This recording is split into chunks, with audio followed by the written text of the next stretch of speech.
17장은 에브라임과 다메섹을 멸하시는 하나님, 그 심판의 하나님이세요. 그래서 오늘 3절에 있는 말씀에 보면 이 에브라임의 요새, 그리고 다메섹의 나라, 그리고 아람의 남은 자, 요새의 그룹이 하나님 앞에 멸절할 것이다, 이렇게 얘기합니다. 멸절하는 것은 결국에는 이스라엘 자손의 영광같이 되리라. 그러니까 영광이라는 것이 결국에는 하나님의 이 뜻이 성취되어지는 거죠. 하나님은 빛으로 우리 가운데 오셨어요.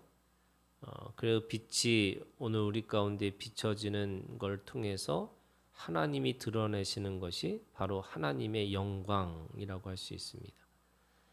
그러니까 하나님의 이 능력의 나타남이 바로 하나님의 영광이라고 할 수 있죠. 그러면 거꾸로 이 어둠에 속한 그것이 에브라임의 요새고 다메섹의 나라고 아람의 남은 자라고 할 수 있습니다. 그들이 멸절할 것이다, 이렇게 말씀하시는 거죠. 그 1절과 2절은 그거를 시적으로 표현합니다. 다메섹이 장차 성읍을 이루지 못하고 무너진 무더기가 될 것이다. 그들의 성읍이 무너진 무더기, 그러니까 성읍은 잘 견고한 진을 만들었다면 무너진 무더기라는 것은 결국 이 정비되지 않고 또 완전히 파괴되고 파멸되어진 하나의 모양을 이야기를 하고 있습니다. 그 다음에 아로엘의 성읍들이 버림을 당하여리니 양무리를 치는 곳이 되어 양이 눕되 놀라게 할 자가 없을 것이다. 거기에는 인적도 없고 또 살아있는 것이 아무것도 없으니까 그저 양무리가 양을 치는 그 양이 누워 있는데도 불구하고 고요하고 적막해질 수밖에 없다, 이렇게 얘기를 하는 거죠. 그러니까 그림을 보면 무너진 무더기예요. 거기에 양무리들이 고저넉하고 또 아무것도 없는 그냥 이 동물들이 누워 있는 그 모습을 드러내고 있는 거죠. 사람들이 살아서 왕성하게 활동하고 또 사람들이 그 안에서 노래하고 찬양해야 되는 곳에 그 고요함과 적막함, 그 고독이 그 안에, 외로움이 그 안에 있다라고 이야기를 하고 있습니다. 왜 그런 일이 벌어졌을까라고 하는 것이 4절부터 11절에 있는 말씀이에요.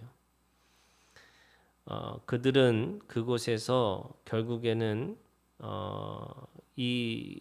그 일들이 일어날 수밖에 없는 것은 7절에 이렇게 얘기합니다. 그날에 사람이 자기를 지으신 이를 바라보겠으며 그의 눈이 이스라엘 거룩하신 이를 뵙겠고. 이렇게 되는 이유가 뭐냐? 8절에 자기 손으로 만든 제단을 바라보지 아니하며 자기 손가락으로 지은 아세라나 태양생을 보지 아니할 것이다. 결국 그들의 그것을 아무것도 없는 것 속에서 하나님을 볼 수밖에 없는 이유들은 결국 자기 손으로 만든 제단, 자기 손가락으로 지은 아세라나 태양상, 그것 때문에 그렇다는 거죠. 성경은요, 제단에 대해서 아주 분명하게 나옵니다.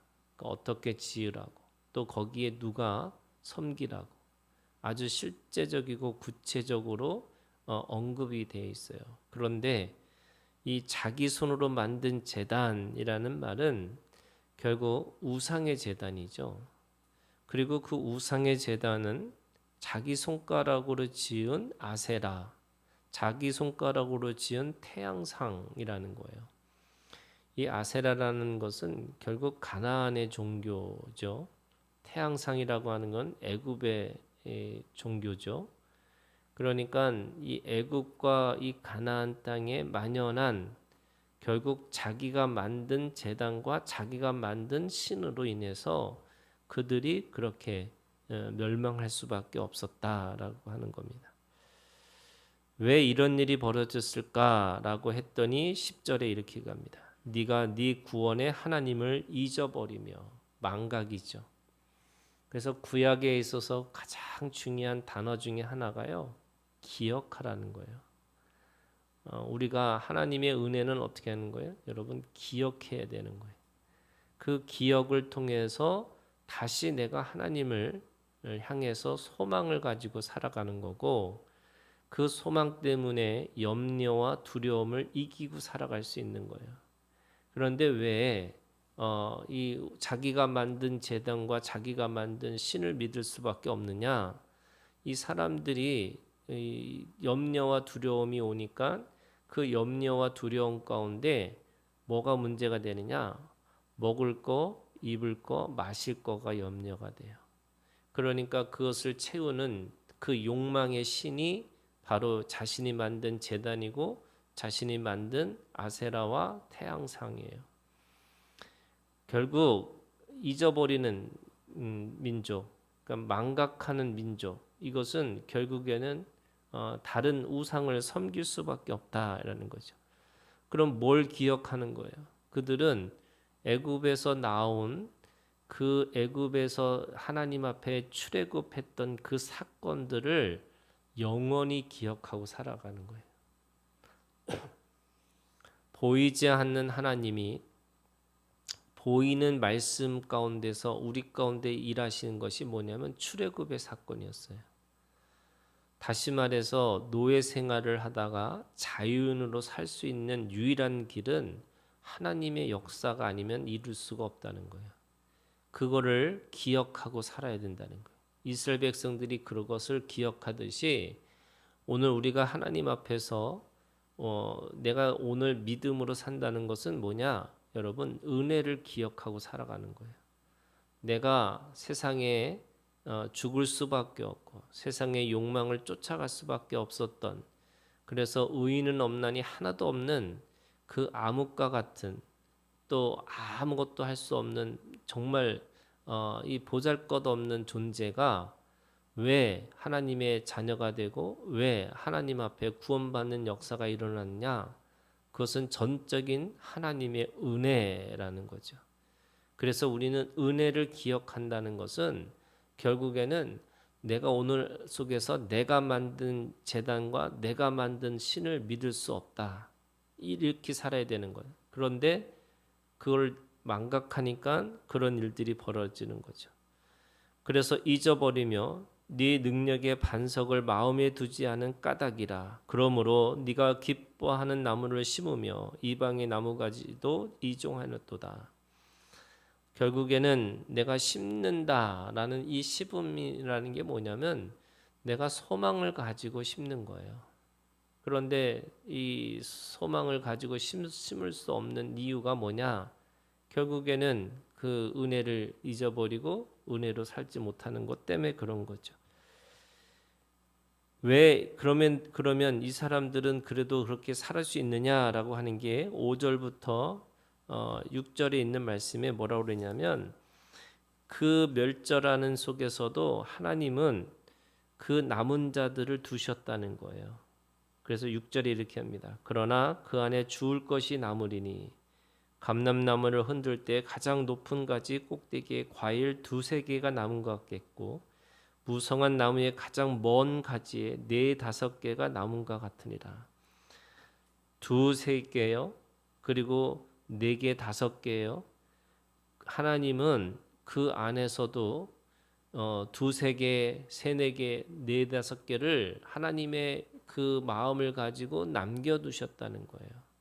그 남겨둔 자들이 은혜로 살게끔 기억하고 살아라 이렇게 얘기하시는 거죠.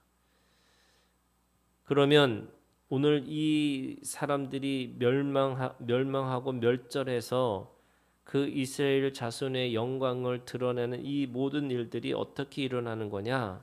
12절부터 14절에는 결국 하나님의 주권 아래 있다는 거죠. 세상의 모든 일들은 하나님의 주권 아래 있다라고 얘기하는 겁니다. 그래서 그 모든 이 열방이 충돌하고 또 그 열방이 충돌하는 속에서 그들이 흩어지고 그들이 멸절되고 그들이 결국 하는 그 모든 사건들은 결국 하나님이 하신 것이다라고 말씀하시는 거고요. 14절에 이렇게 얘기합니다. 보라, 저녁에 두려움을 당하고 아침이 오기 전에 그들이 없어졌나니. 결국 이게 하루아침에 멸망하는 거예요. 그러니까 그들의 제국은 영원할 것이라고 생각해요. 그들이 강하고 그들이 힘이 세다고 생각하니까 그들은 이 자신들은 없어지지 않을 거고 영원히 그 제국은 남을 것이다라고 말씀하시지만 하루아침에 무너질 것이고 그 하루아침에 멸망을 보게 될 것이다. 이렇게 말씀하시는 거죠. 요한계시록에도요. 이 큰 성 바벨론이 무너지는 순간의 시간이 하루예요. 하루아침에 멸망한다는 거예요. 그래서 이는 우리를 노력하는 자들의 몫이요 우리를 강탈한 자들의 보응, 하나님의 심판은 멀지 않고 아주 분명하게 하루아침에 그들의 그 심판을 보여주시는 것은 결국 그들의 몫이라는 거죠. 그들의 보응이라는 거예요. 그들은 이게 이제 이런 거예요. 하나님의 심판의 입장에서 보면 하나님이 하신 거지만 결국 그들의 그 모든 심판의 자리는 스스로 만든 자리예요. 그래서 악은 하나님 앞에 스스로 멸망할 수밖에 없는 거고 악은 결국 스스로 죽이든지 또는 자신이 그거 죽음 가운데 스스로 달려가든지 이 두 가지밖에 할 수가 없는 거죠.